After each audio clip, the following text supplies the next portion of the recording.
When I told my dad in 9th grade that I don't want to go to school because I wanted to build apps at home, it's like, fine, do that. Yeah. If you're 18 and you are just got enrolled as a Stanford freshman, go to study computer science, and the curriculum is what it was 8 years ago, does it still make sense? No.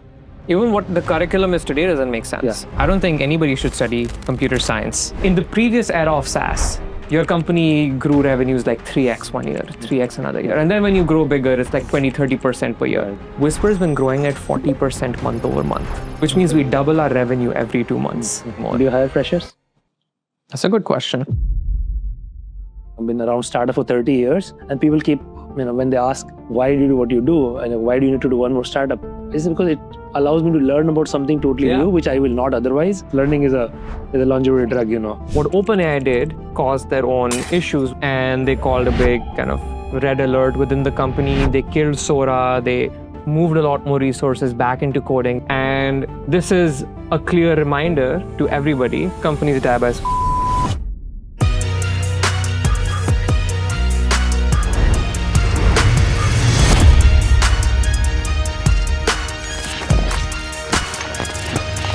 All right, Tanay, welcome to SparX.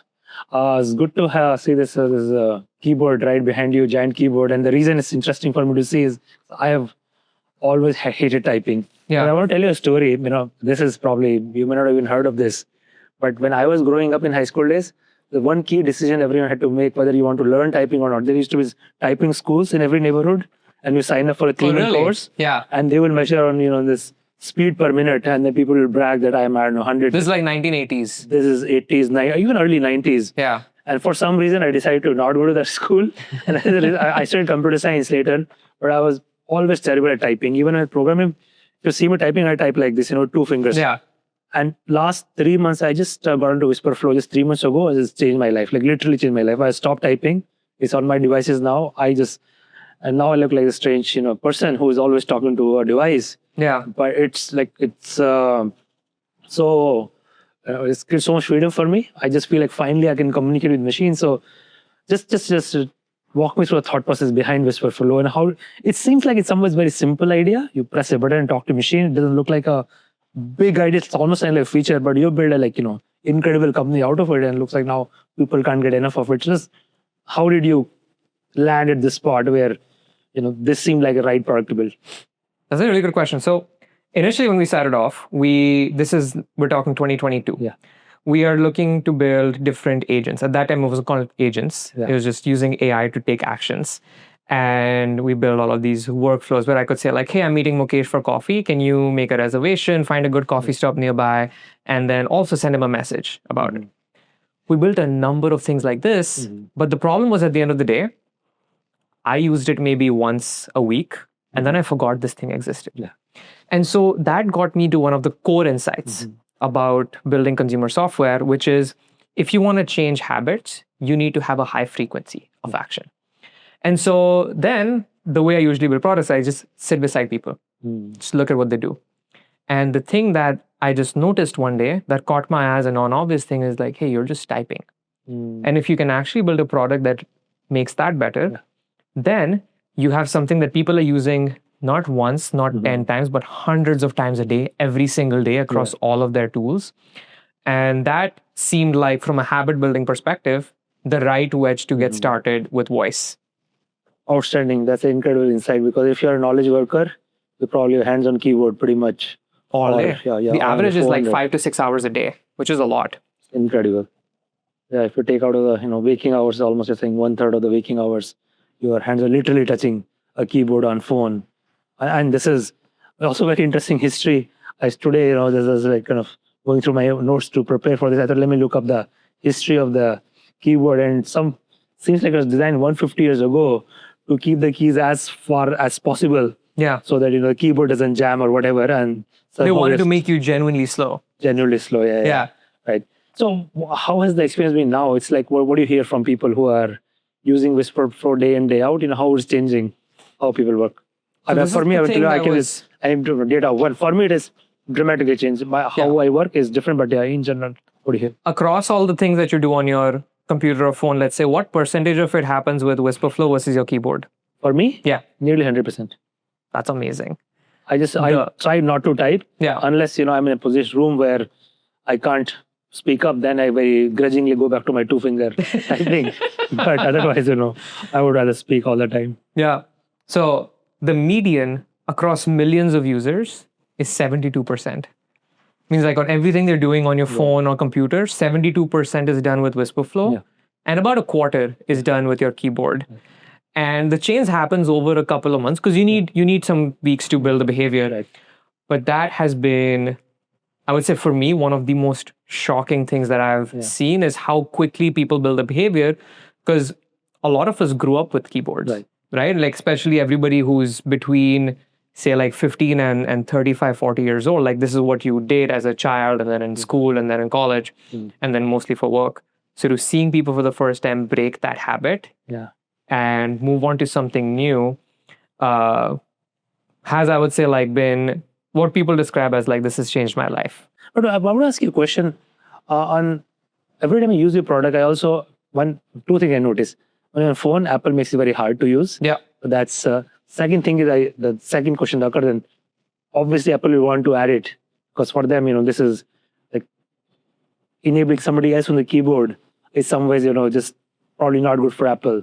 So I don't know how you think about that and how do you think about building enough moat so that, as and when Apple tries to introduce, I'm sure it's inevitable they will do. I'm sure you think about it. Yeah, they actually had the WWDC this morning, and they announced that they're gonna have Dictation working across all the applications. Whatever it is right now is very crappy, the Apple version. So yeah, no, they released a new one this morning. Okay.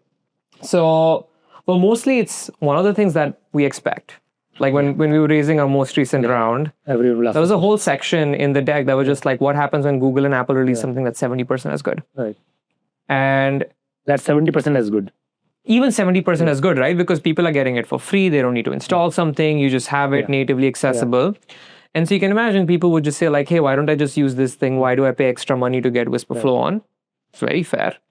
And so the way I really think about building the business is, this is what Wispr does today. For you, we want to increase the value that it gets to people so much that you can just give a lot more of the product available to people without the paywall. And then the reason Wispr wins is not just because it's the best dictation app. It is because the one app that just understands you. It has context on you across all your different systems, across your phone and your Google Suite and everything else. It's a system that you trust. You trust to have it secure your data, and you trust it to do things for you. That's the next phase of things that we're building. Because dictation for us, great starting point. Build a really good brand for the company. And now everything is focused on what comes next. But let me ask you a product question. Is today the way product works, it's mostly still literal writing of what I'm speaking. But sometimes I don't want to write exactly what I'm saying because the more you talk, converse naturally, you're thinking out loud, you have a stream of consciousness kind of thing. You want it to translate in some ways, like keep the essence of everything I'm saying, keep it as accurate as possible, but make it better formatted. But that it doesn't do today. So that one actually is a new thing we just launched in beta a few weeks ago. So if you go into the app, there is a setting called auto cleanup. And what auto cleanup does is you can go rambling for a while. And as soon as you're done, it looks at the context of, hey, where is this going into? And it writes it in that style with a good level of conciseness. There's another thing that's going to come out in a couple of weeks, which we're just internally calling Write Me X. We're in this, it's like, hey, just tell Mukesh I'm running 5 minutes late. And it'll just do that. Or like, tell this person that I really enjoyed chatting with them and like thank them for their time. And it'll just write a fully drafted email just like you would. And so this is what we're realizing, that there's so many people who use ChatGPT for this primary thing. And they are in their email, they go to ChatGPT, they talk to it for 5 minutes, they copy paste the stuff back, they make some changes, they finally press send. This is such a painful flow. And so for us, we just solve it. One button, say the thing, and it gets done. I think you are in some very cool spot, but also tough spot, because from here on, I think there is you could be a primary interface for a lot of people when they're talking to these devices, and that translates into humongous company, but then the giants will not let it happen very easily. So it'll be very interesting few years ahead of you. But I think I can totally see a potential for a like meaningfully large company if you manage to, because I mean, this from what you just described, there are all kind of personal assistant type of opportunities. There's a lot of things here. I just speak and things, and then I don't care what is behind it, what device is behind it, or what's happening, what even model is behind it. Yeah. I just talk. You just want it to work. Yeah. Oh, this is incredible. I mean, it's a pretty.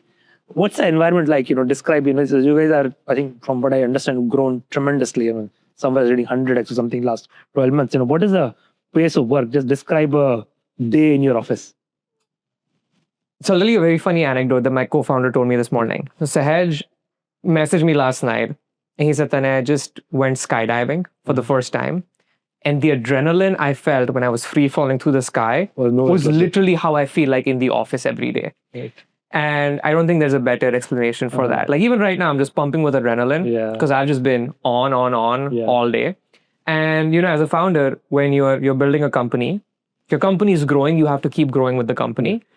In the previous era of SaaS, your company grew revenues like 3x one year, 3x another year. And then when you grow bigger, it's like 20, 30% per year. Wispr has been growing at 40% month over month, which means we double our revenue every 2 months. Just imagine how crazy that is. Like since the beginning of the year, we have now 8x'd our revenue. The team has 2x'd in size.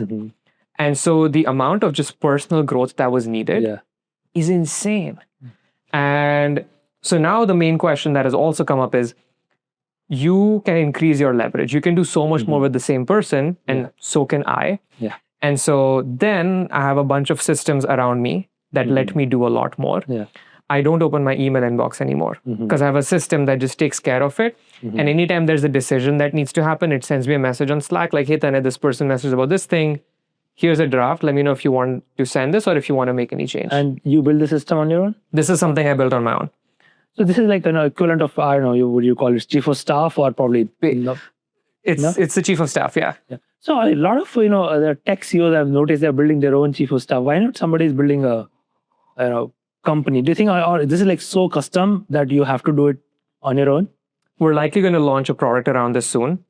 But the thing is, I don't think most people approach this problem in the right way. So there's a number of companies that are launching their own chief of staff AI products. But they're all kind of bad. At least in my personal experience, I've tried all of them. And it doesn't hit the spot. And so there's a couple of things here. One is there's an incredible amount of product taste you need to actually build a really good product.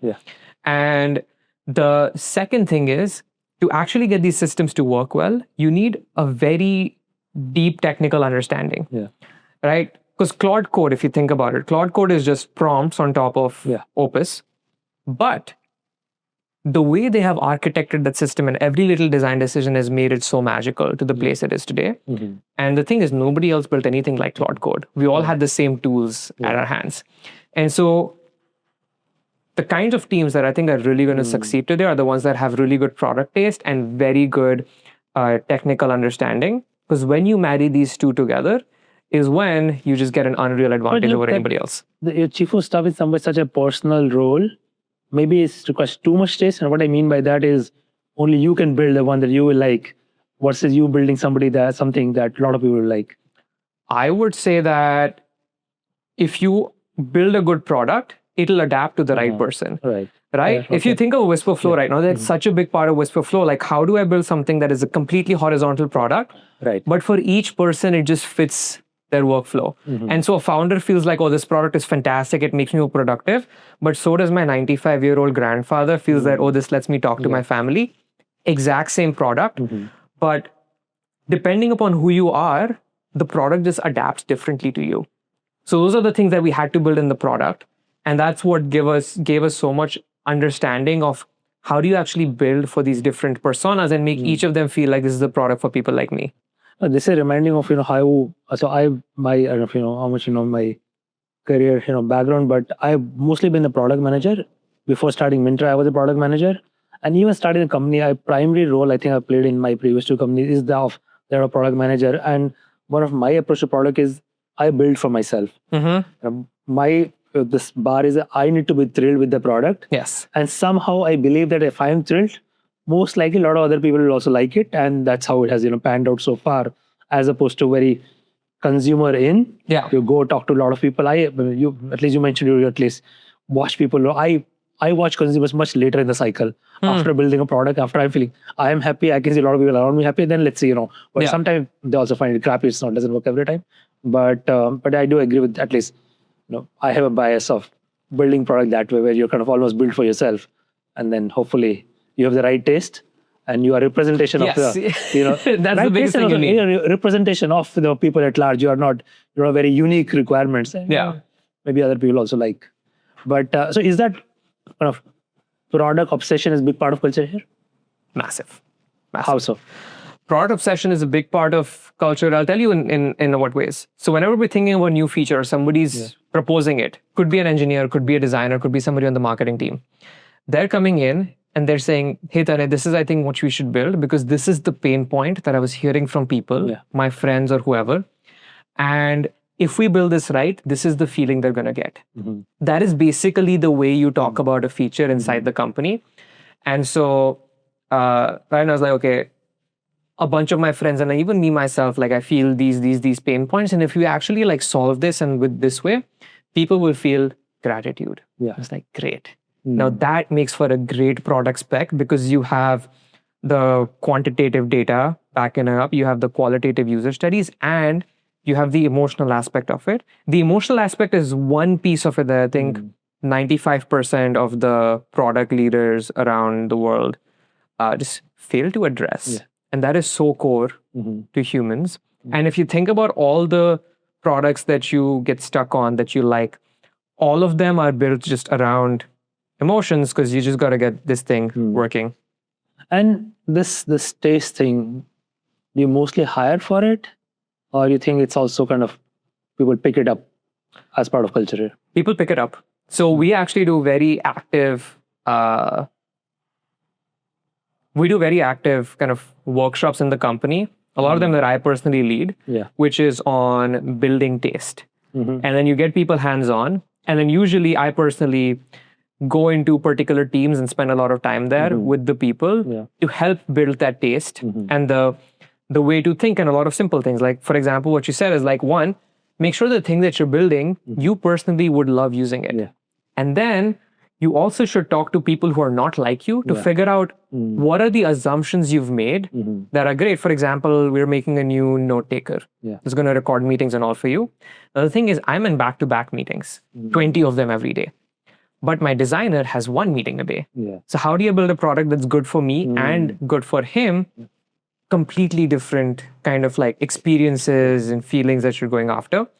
But if you're able to think about a few different people and imagine what their experience is going to be like for this product, then what you're going to build towards the end is going to be a far better horizontal product for humans than something that might get stuck with a little TAM because you only built it for yourself, which is what happens sometimes. This workshop, I'm very curious. How does it look like? How is it? Few hours? What happens? Let's just say if you can take us inside a workshop and describe what happens during, I don't know how many hours of workshop. So with the workshop, usually, okay, here's an example. I start off with a half an hour presentation where I'm going over a few features that I built from scratch. I'm very deep into the product, very deep in Figma, very deep in the code and uses all the time. So I talk about, okay, here's the problem that we were seeing from customers. This is what the current products did. And so, okay, this is what a good solution would have. And then this is what the solution that we came up with. Here are the design decisions that I made. Here are the alternatives that we decided not to have. And from this is the core principle that this highlights. So now once I talk about this whole journey, showing, not telling, a core principle, then I tell people like, okay, everybody open the Wispr Flow app. Now play around with it and then describe to me a new feature that we would build that is built around this core principle. And then they would do that. And so it's not just they're absorbing it, it's a very interactive session, and then people talk about it. And then there's a discussion that happens. And so you all learn by doing, and you all learn by seeing other people and getting live feedback. And my hope is that by the end of that session, you have learned that one core principle that is really helpful. Sita, you are a very young CEO, and yet you are kind of actively taking time to train people personally. I don't think most CEOs take time to or be even clear about what to actively train people for, and then personally lead this workshop. I think it's quite phenomenal. I'm trying to find were you inspired by somebody else, someone's story? Like, how did it come to you? Because it's not part of your job description to say as a founder CEO, you need to also take this workshop and train people, in a very hands-on manner. Where did it come from? So full credit for this goes to my exec coach. So I've had him for the last 1.5 years, and I would talk to him like, hey man, this person like produced something that was just like not up to my bar, and I'm mad. Right? Like, of course. So you're like, why did you do shit work? Yeah. And so the thing he told me was very interesting. Is like, when somebody does poor work, don't show up with frustration, show up with curiosity. Why? Because they didn't want to do bad work. They're trying to do their best.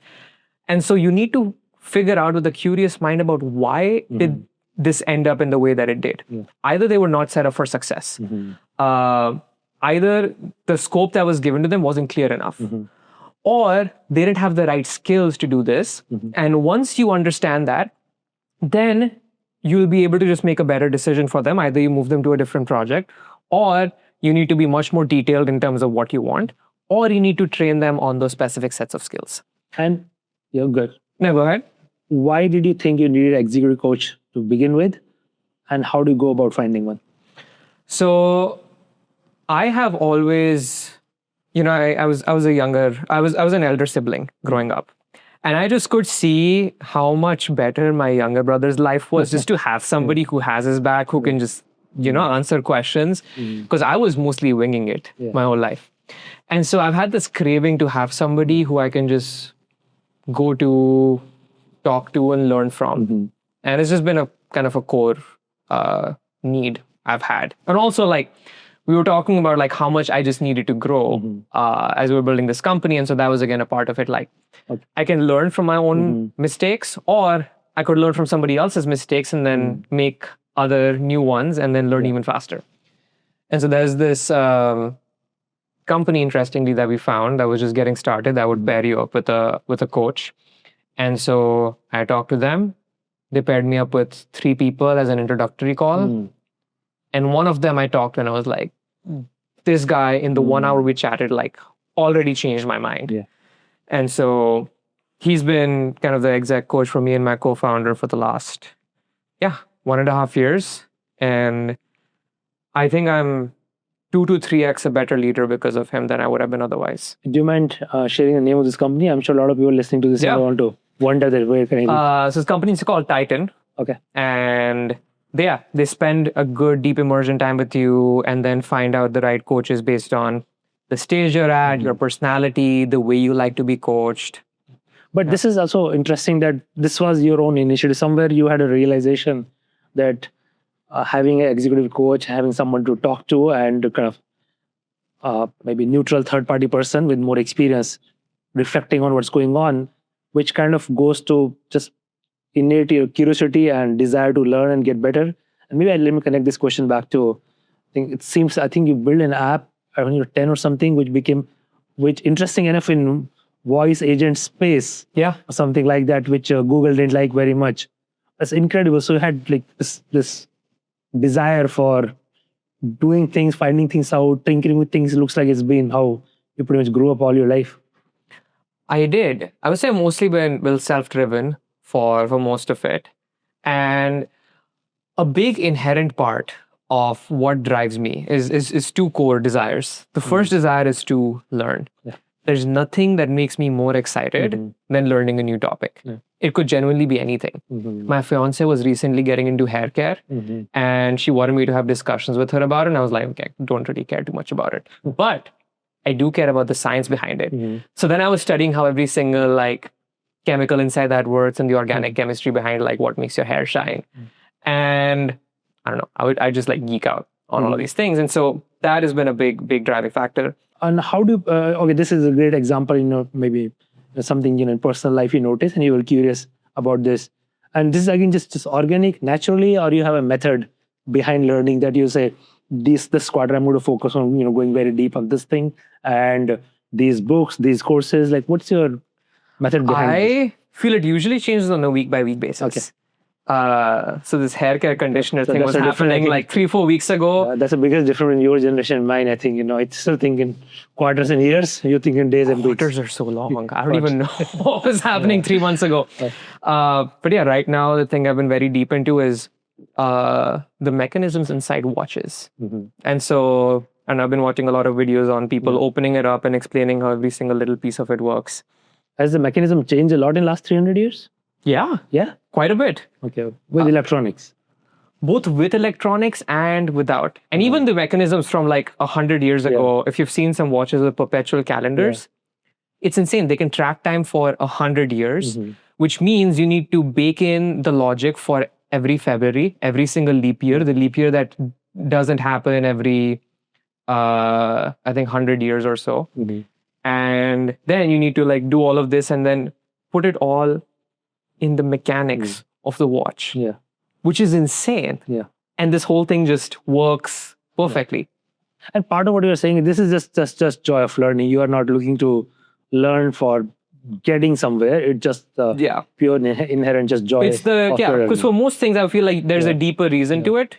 Right. But for learning, there's no deeper reason. It's just the joy of learning. That resonates, very strongly with me as well. I mean, it's been now, I think I've been around startup for 30 years, and people keep, when they ask, why do you do what you do, and why do you need to do one more startup? It's because it allows me to learn about something totally new, which I will not otherwise. And I just find, there's nothing better I can find to do with my time. So I think it's, I totally resonate. And then I've also noticed in very, surprising ways, these different odd things that you learn, you start making connections between one domain to other and so on. Some mental model you picked up from here ends up being relevant 5 years down the line. Not that that's why you learn in the first place, but it has own. And plus, learning keeps our brain sharp, which is, I think, when before starting this podcast, we were talking about longevity. Yeah. And one of the biggest things, you are still very young, but after the age of 50, the biggest sign of aging is cognitive decline. And the biggest antidote to that is learning. Yeah. So people keep learning, and that's why, politicians, learning all the time, and they never grow old, no matter how old they look, they are so sharp. But this learning is a longevity drug, Yeah. Unlike many which we were talking about before, which are let's come back to. Okay, I want to go back to your I don't know which one to call your formative years. You have so much happened in your life already, but your college years. Yeah. So you studied computer science at Stanford. You did, in fact, you were teaching. So this deep learning course, which I think I took at least half of it about 2.5 years ago. And 2-3 years ago, I thought machine learning is very important because I have computer science background, didn't know much machine learning, so I picked up a little bit. But fast forward today, it seems like almost all of engineering, AI engineering, large majority of people don't really need machine learning. I mean, you guys do, and very few companies building their own custom models. Yeah. But most people are building on top of models, and assuming large majority of people are going to work in that area, it seems like machine learning itself has become very what's the right word? Few people need to know it very well, but not large. Like more of a niche subject. Niche subject, yeah. I think it goes back to, as technology progresses, my main definition of technology is like, okay, you just build better layers of abstraction. And so earlier, back in the day when you were building a model, you had to actually build it from the chip level because you're programming all of the circuits on the chip to actually run the neural networks. Then, okay, that got abstracted away. You could write it as matrix multiplication. Then that got abstracted away. You could just use TensorFlow, got abstracted away. Now you could just do like model.train. That got abstracted away. Now you just write English prompts and things work. But the core that you realize is all the companies that you see that have made the deepest innovations, if you think about Anthropic or OpenAI, when you think about what NVIDIA does and all of these companies, they work the entire stack. Yeah. Because you need to deeply understand the entire stack to actually make advancements. And that is why when you look at Wispr Flow's model, like right now, it's about 3 to 4 times better than the second best model, which is OpenAI. Why? Because our ML team has some of the best researchers out there who understand everything from how to train these models, to adapt these models, to actually do more work on the GPU kernel level to make them run faster. Yeah. Because all of Wispr Flow's inference runs in under 100 milliseconds on the GPU, which is like why most people don't even realize it's running on the cloud. They think it's running locally because And these it's so are all fast. these are all speech-to-text models. These are all speech-to-text models, yeah. And you have, and I think Wispr Flow works with many different languages. So you have different models for different language, or a model there's a set of models, and like there's a set of models that are very good for English and Latin languages. There's a set of models that are very good for English and so on. Sorry, Hindi and other Indian languages and da-da-da. So what is a bottleneck? Let's say let's say you have amazing people in your team, but what are other ingredients? Some level, most machine learning boils down to also just the quality and quantity of data. But I assume in speech to text training, I mean, everyone has probably access to similar amount of data, or is that, I know No. So I'll give you one clear example, which is again like another big reason why Wispr Flow's models end up being so much better, is OpenAI and all of these companies, the data sets they train on are podcasts and YouTube videos. The thing about podcasts is you have these mics on your face that are recording audio at a very high quality. Only one person is usually speaking at a time. And you are way more articulate when you're doing a podcast. Versus, imagine when you're using Wispr Flow or any other tool, you're talking to somebody else, you change your mind, you stutter, you stammer, there's noise. Like I literally was using Wispr Flow sitting in an auto. Like it was in the ad, but it was like an actual thing that I was doing there. Yeah. And it needs to work with all of these environments, with multiple people speaking, with the background noise, your phone is like moving farther and closer from your mouth. And so everything is imperfect. That is the magic, because 15% of our users opt into sharing their data with us to improve our models. At this point, we have more data, more audio data than OpenAI had when they were training their largest model. And this data is not YouTube, not podcast. No, it is actual data from users who want Wispr to improve their model, which means we're getting different accents, different dialects. We're getting all of these different languages from around the world in their natural environments. The crazy thing we realized is the average noise level in Indian languages is 5x higher than most other languages because crowded country. And we're just mostly outside. And so our models needed to train uniquely for the Indian languages versus other languages that you would train India them a big with. market for you? India is our second largest market, both by users and revenue. Yeah, I think, which is great. Somewhat surprising as well that so many people are starting to communicate. And just what is the language split looks like between, I imagine, is Hindi the largest or English is the largest in India? In India, actually English is the largest. Because most people are using it for texting, email, work, and most of that happens in English. What we're starting to see as the second largest in India is Hinglish. And so that also was Wispr was one of the first companies that built Hinglish as an AI model, because solving that problem of switching between multiple languages as one language is called code switching, is one of the hardest problems in all of voice AI. I've not tracked this space very carefully, but I'm curious whether you guys had some kind of first mover advantage or you just came at it little later but with a much better product. People have been trying to build Dictation for the last 20 years. Fair. So I wouldn't say we were the first mover. I would say in this new way of thinking about it, we were, no, even then we weren't the first mover. There were a few people before us who had tried to do this.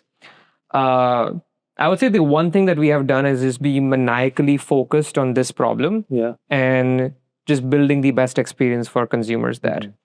There's a lot of times that we get, it's like different pulls. Like we could do this thing, we could launch an API, we could build this into hardware things. And the number of things I have to say no to keep the team focused on this singular thing that matters is hard. And also we would die if we weren't saying no to all of these things.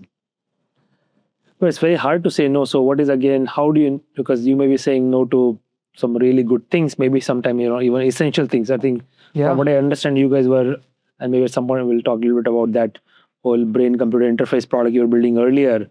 But at the time, your this Dictation product was a side project you could have easily said no to. So there's also, and we almost did.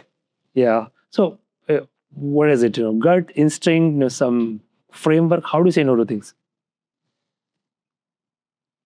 The honest answer is gut. And then you develop frameworks that explain your gut, is what it eventually ends up looking like. And so some things do come out of it, which is helpful to explain to other people. But at the end of it, it's just your gut feeling. And the most important thing is you're consistently getting data and feedback from the market. And from the market is like from other people, you have your eye on everything. You're looking at the data, you're talking to your users. Because the more data of that you ingest, or at least like the more data I ingest, the better my gut feeling is about things, and the better intuition is, which is just a kind of large aggregation of all the data you've ingested and then putting a prediction out. Then one thing I can, in this conversation, you're coming across a very mature and well-aware founder, not like a first-time young founder. Is it? I know you've spent a lot of time here, last 10 years in Bay Area, maybe Stanford environment, or you've been just trying to be an entrepreneur since a very young age.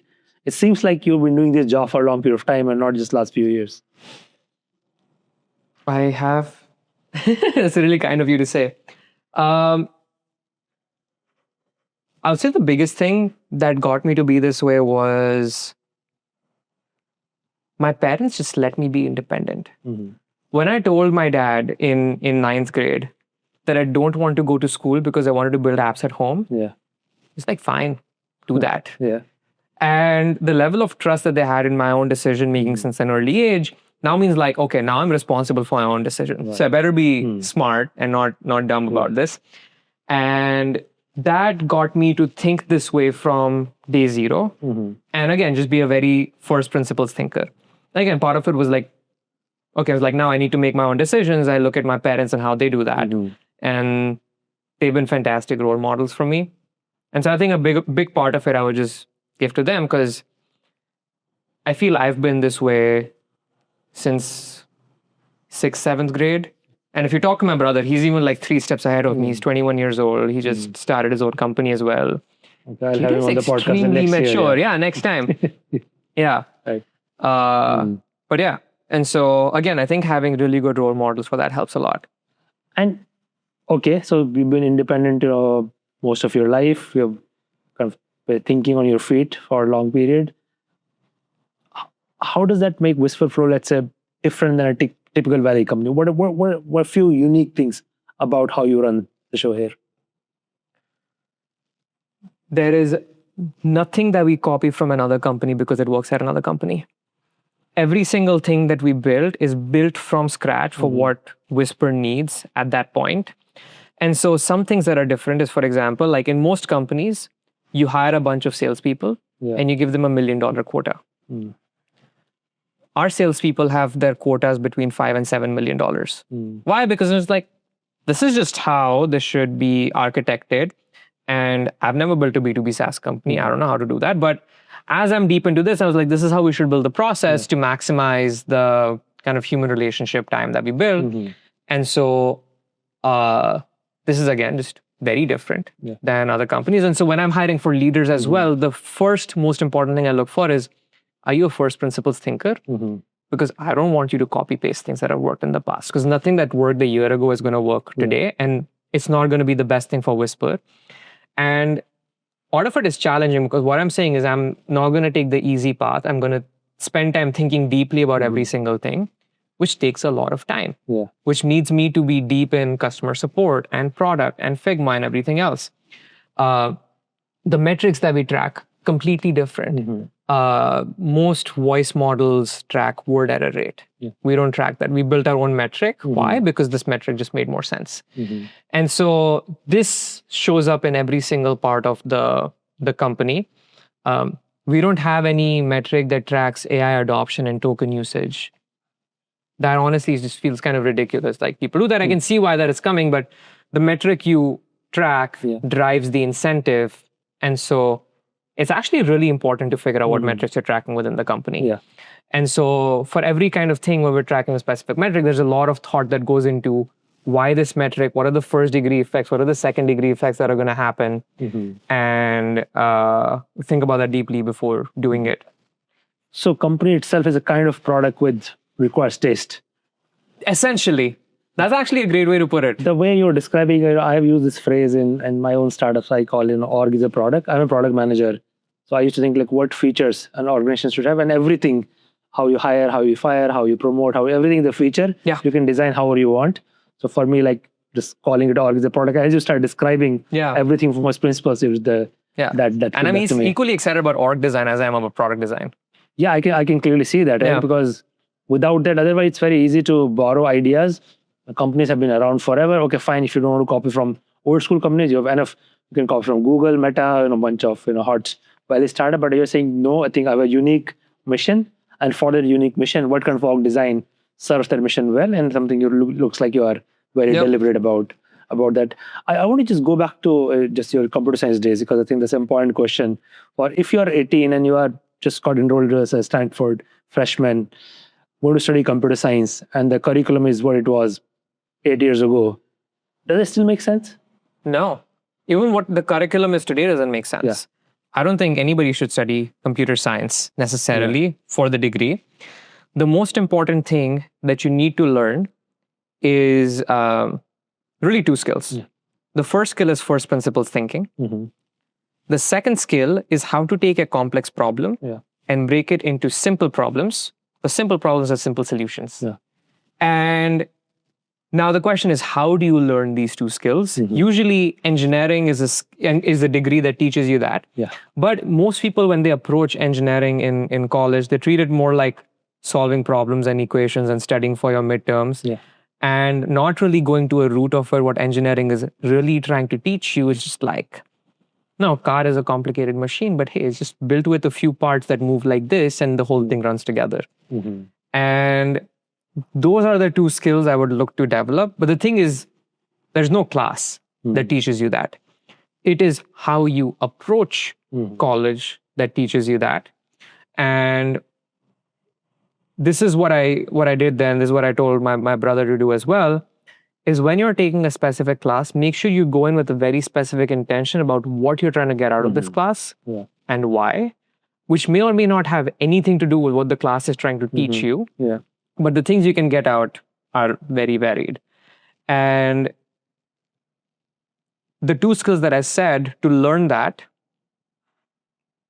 I'm not convinced that you need to go to college. I think people should go to school and college primarily because it gives you high EQ and it builds your social skills, which some friends of mine who did not go to school or college lack. And I was like, okay, that's not good. That's not good. It's good to be around people your age for a while. But in terms of the skills, I think most places are not setting up people for success. Do you think the college education as we know it is going to change profoundly in the coming years? It has to. Like I feel so bad about all the people coming out right now, because when they entered college with their computer science degrees, they had this like massive grand vision of what the world is going to look like. And 4 years later, their job doesn't exist anymore. Do you hire freshers? We hire freshers who have those two skills.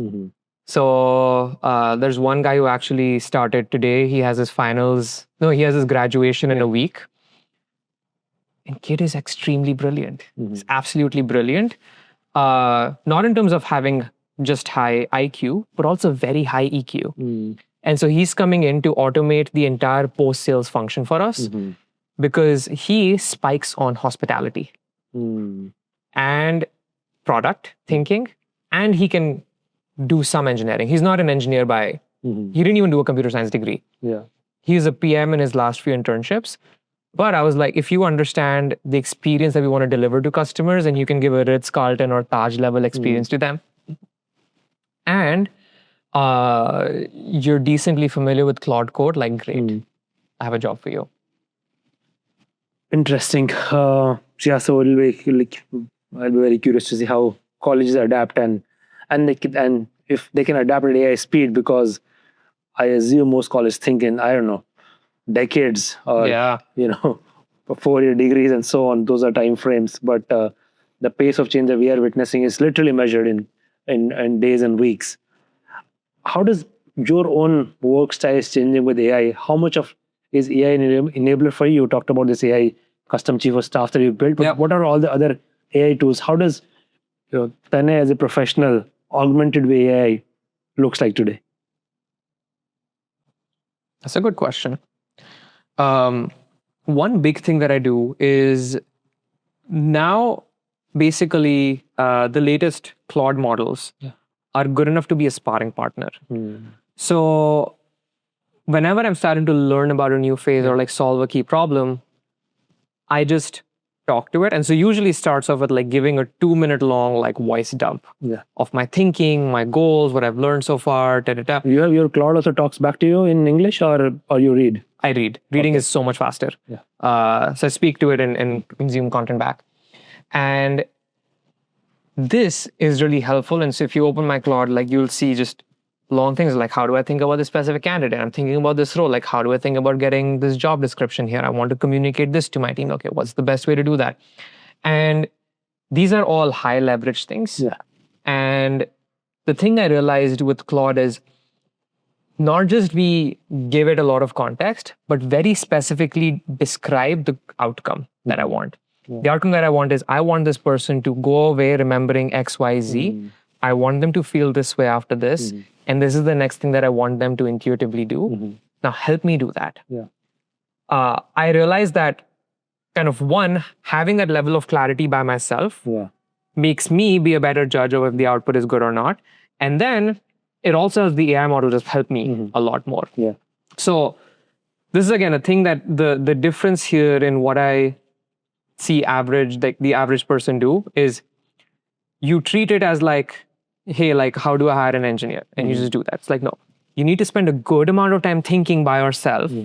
Then when you're like, okay, I've like thought a good amount and like, okay, now you dump it in, you get feedback, then you think more and then you chat more. And so what people should not really miss out on is the actual thinking step you need to do even while you're talking to AI and it's doing some more thinking for you, because you need to think of it as a sparring partner and not something you delegate stuff to. You mentioned earlier you're doing up to 20 meetings a day. How much thinking time do you get? Okay. So this is bad. I would not recommend this. I have about 9 hours of meetings a day. Then I spend about 4 hours with my family, so fiance, parents. Then I spend 4 hours after that working at night. And then I sleep for about 6 hours after that. So my 4 hours at night is my deep work. Okay, fair enough. You are young enough to get away with 6 hours of sleep, but sooner or later you have to bring it to 7, 8. I'm enjoying my late 20s while I can. Just, I also missed asking you is, I imagine no one is hand coding here. What happens to programming? Does anyone need to learn programming anymore? So programming again, for me, it's always programming has been an art that teaches me how to think. Because programming is all about like, hey, I want to build this really complex application. How do I break it out into bite-sized chunks so I can actually do it? So programming to me was one of the best ways to learn that skill. At Wispr today, apart from like when some people are working deep on archaic parts of the code base, most people are not writing code by hand. So I would say 99.9% of code is AI generated. That was shocking for me because I spent 18 years learning how to code. There was probably some time where I wrote more code than I spoke words. And I don't feel bad anymore because guess what? Because I know how the underlying system works, my prompts to Claude are very different, which means when I want to build something, it takes me 4 to 5x less time than anybody else because I know the very specific things I wanted to change in specific areas and how I wanted to structure things. Which again goes to the point that we were talking about earlier. You get to the end result a lot faster.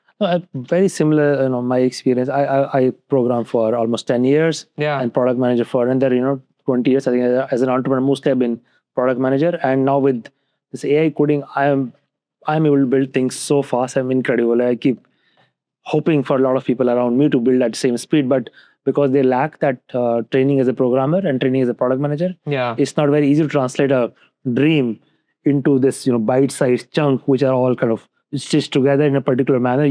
What needs to talk to what and so on. So I think it's, I feel very lucky to have had that training. and it's very liberating. I mentioned you said Claude Code few times.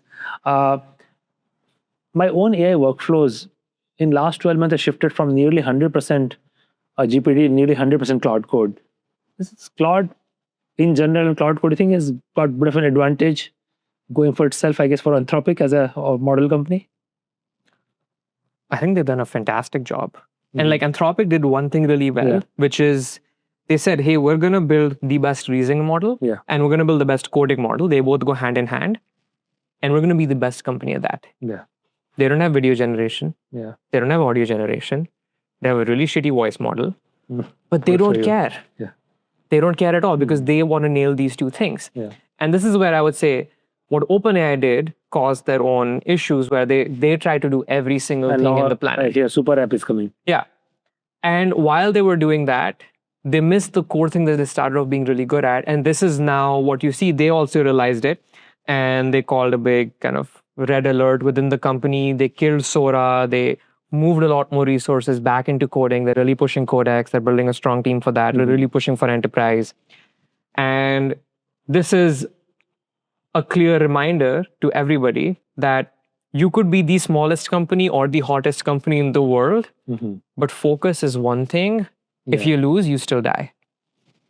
Yeah, no, that's, I mean, as an entrepreneur, I'm very well aware of it, but I also realize it's so easy to get distracted. Yeah. Especially when things are going well, because what works for you is what comes in the way. You start backing yourself a bit too much. Yeah. And you think, you can handle, 2 or 3 or 4 things, and before you realize it's too late, and then you have to chop things back and come back to the one thing that matters. Most companies die by suicide.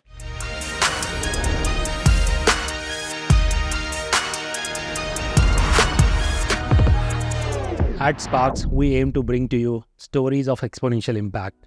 We share in-depth analysis of what goes behind success stories. If you find our conversations interesting, you can join us by subscribing to our YouTube channel. You can also listen to SparX on Spotify, Apple Podcast, or any other audio platform of your choice. If you have any suggestions on who we should invite or what topics we need to cover, just let us know in the comments. We are always listening, looking for ways to improve, and keep getting better as we go along.